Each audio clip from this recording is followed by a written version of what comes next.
नमस्कार दोस्तों, ज्ञानधारा क्लासेस में आप सभी का स्वागत है। मैंने हिंदी में कल आपको समास पढ़ाए थे, समास शुरू किया था, समास वाला चैप्टर, और उसमें मैंने तत्पुरुष समास एंड आपका अव्ययी भाव समास कंप्लीट करा दिया है। जिन्होंने पहले वो वीडियो नहीं देखी है, पहले उस वीडियो को देख लें और तभी आगे बढ़ें। तो आज हम कर्मधारय समास से शुरू करेंगे।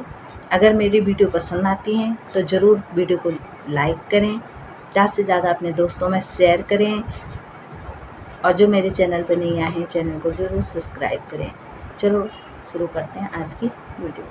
कर्मधारय समास, पहला हो गया आपका अव्ययी भाव, दूसरा हो गया आपका तत्पुरुष, और तत्पुरुष के भेद मैंने आपको पढ़ा दिए थे और उसमें कितने भेद होते हैं और ये कंप्लीट मैंने एक्सप्लेन से आपको समझा दिया है। आज हम कर्मधारय समास, कर्मधारय समास में उत्तर पद प्रदान होता है। अब कौन सा पद किस में प्रदान होता है ये मैंने कल आपको बता दिया है। तो कर्मधारय समास का उत्तर पद यानी बाद वाला पद प्रदान होता है। इसका एक पद दूसरे की विशेषता बताता है। जरूरी नहीं कि पहला पद दूसरे की विशेषता बताए, कई बारी दूसरा पद भी पहले की विशेषता बताता है।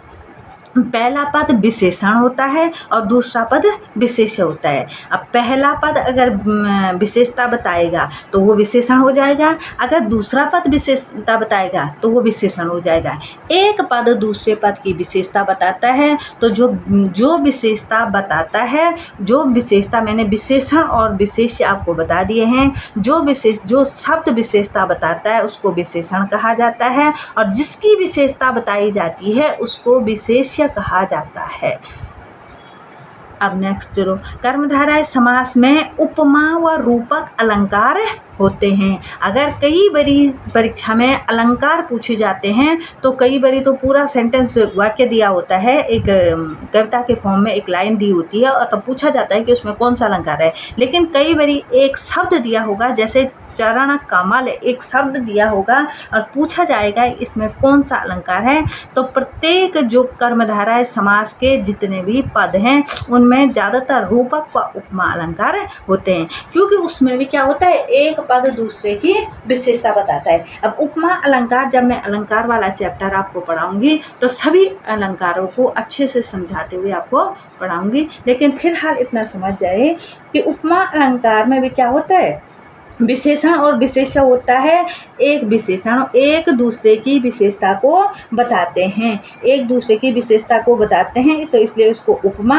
और रूपक अलंकार में भी वही तुलना की जाती है, एक की दूसरे से तुलना की जाना, एक की दूसरे की समानता बताना, एक जैसे दूसरे की तुलना की जाती है तो उसमें भी क्या हो जाता है, उसमें क्या है आ जाता है, तब रूपक अलंकार आ जाता है। कैसे, जैसे देखो चरण कमल, चरण कमल एक शब्द दिया गया है तो उसमें क्या है, चरण कैसे बल ऐसे माना गया है, ऐसे मतलब अगर हम इसको इसमें हो जाएगा, इसमें अगर हम करें तो चरण ऐसे दिख रहे हैं भगवान जी के, मानो क्या दिख रहे हों, कमल रूपी कमल हों, चरण के समान कमल, कमल के समान पैर, पैर ऐसे दिख रहे हैं जब मानो क्या हो, कमल का फूल खिला हुआ हो। तो यहाँ पे चरण क्या हो जाएंगे, विशेष्य हो जाएंगे, और कमल क्या हो जाएगा, विशेषण।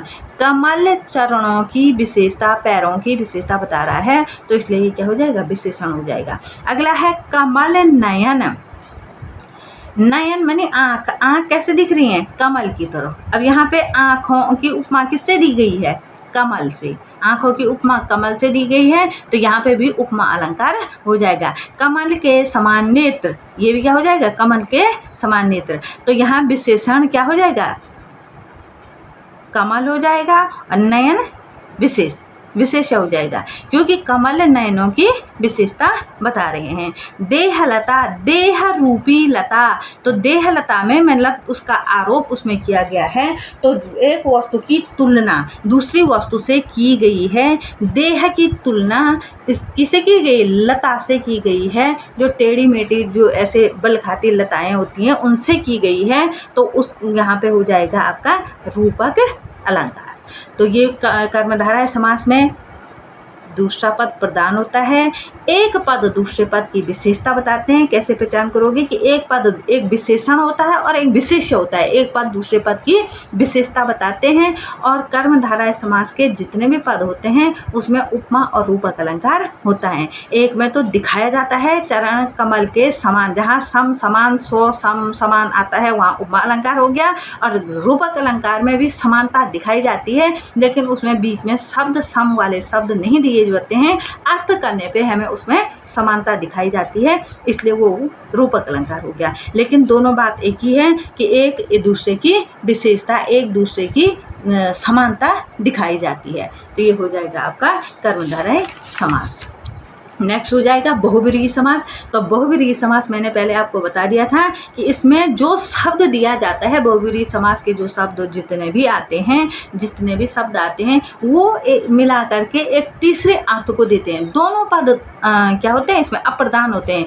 एक शब्द में दो पद होंगे तो पहला पद भी प्रधान नहीं होता, दूसरा पद भी प्रधान नहीं होता, क्योंकि दोनों के अर्थ इसमें नहीं मिले होते हैं। दोनों के अर्थों को मिला करके एक भिन्न अर्थ बनाया जाता है, इसलिए इसमें क्या है, दोनों पद प्रधान नहीं है। कोई भी पद प्रधान नहीं है, दोनों पद मिला करके एक तीसरा अर्थ बताते हैं। और संपूर्ण पद, जो संपूर्ण पद है वो एक विशेषण की भांति कार्य करता है, एक विशेषण की भांति होता है, क्योंकि वो एक तीसरे अर्थ की विशेषता, जब जो अर्थ उसमें छुपा होता है, अप्रत्यक्ष होता है, किसी अप्रत्यक्ष शब्द की क्या करते हैं, विशेषता बताते हैं। तो बहुव्रीहि समास के संख्या रूपी, और बहुव्रीहि समास में एक तो वो शब्द होते हैं और संख्या रूपी शब्द भी होते हैं। वरन वो संख्या रूपी द्विगु से कैसे अलग होते हैं कि उसमें क्या होता है, जो इसमें संख्या रूपी शब्द होते हैं वो भी मिल करके तीसरा अर्थ बताते हैं। और द्विगु समास के जो संख्या रूपी शब्द होते हैं वो एक समूह का बोध कराते हैं।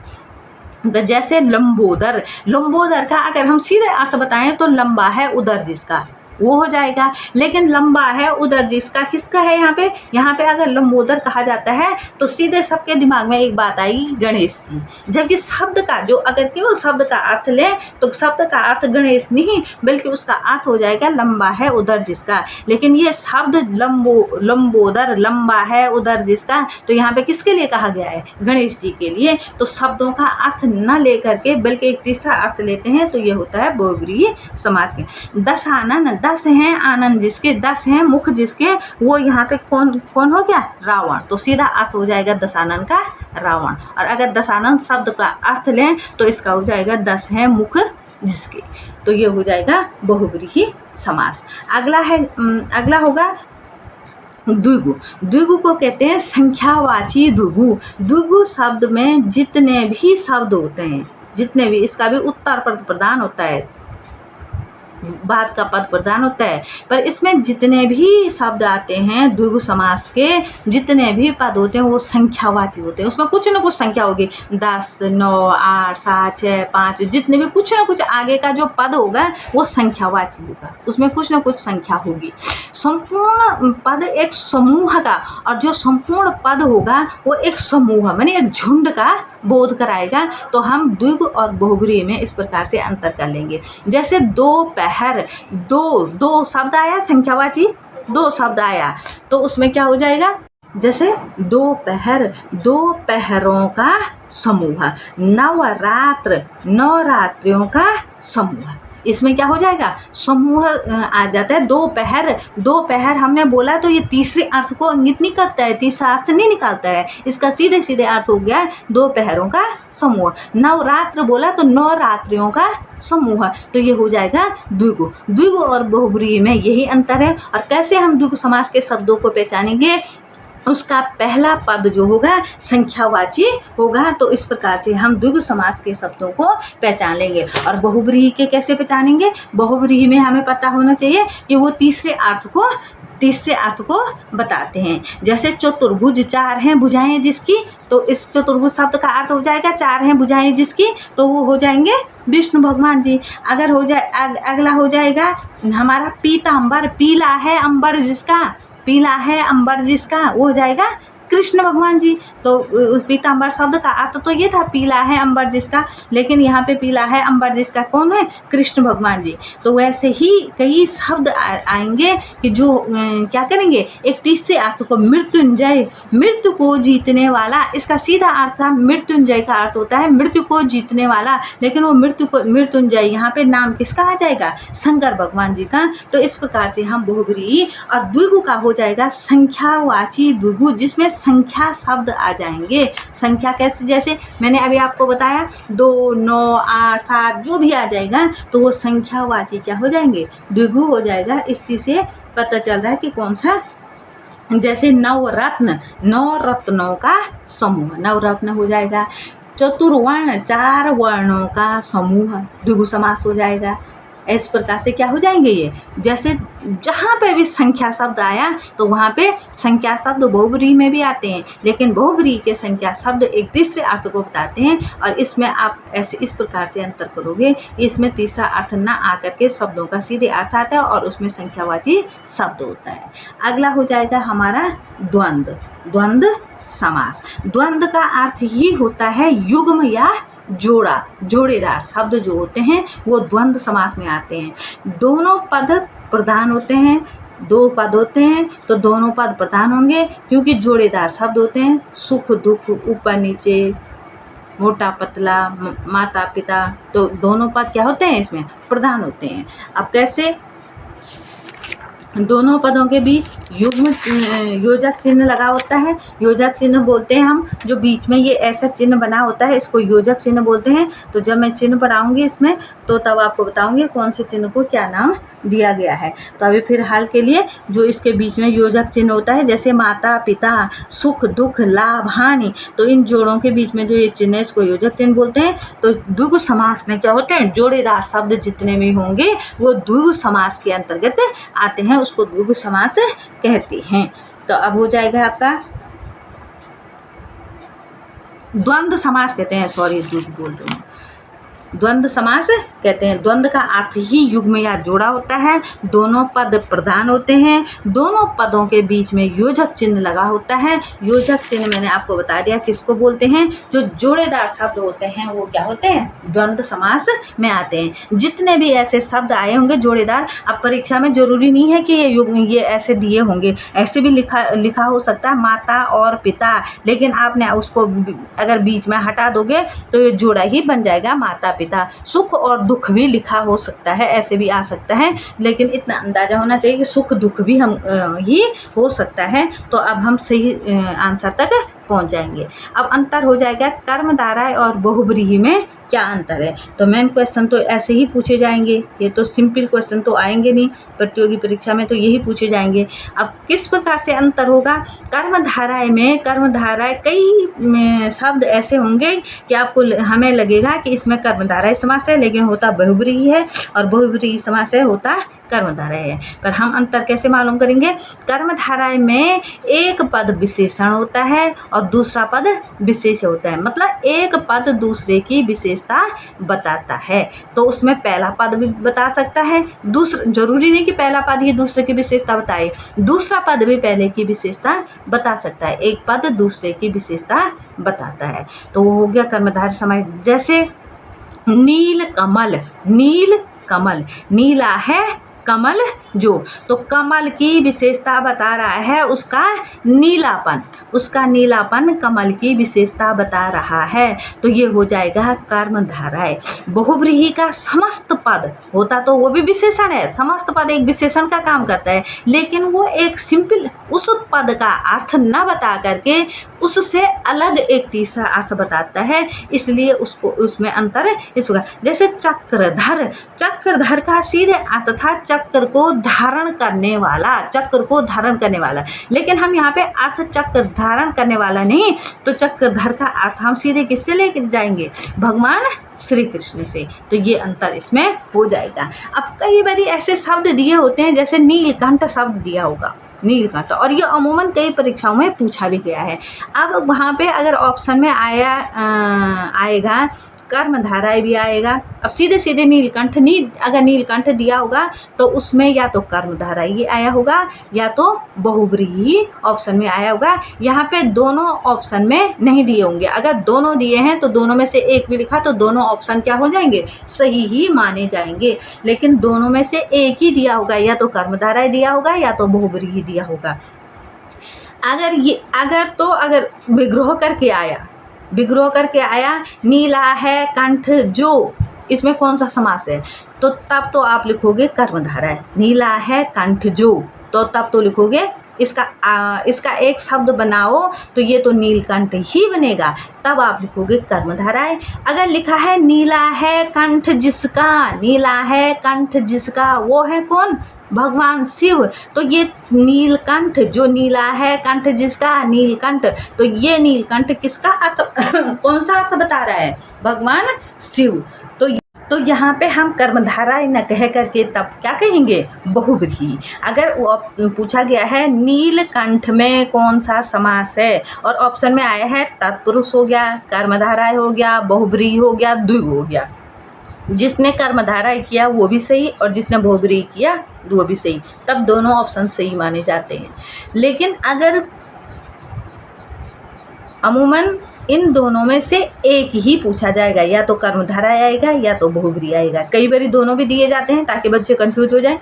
तो लेकिन विग्रह करने पर कई बार ऐसे आएगा, अगर नीलकंठ न दिया हो और लिखा हो नीला है कंठ जो, अब बताओ इसमें कौन सा समास है।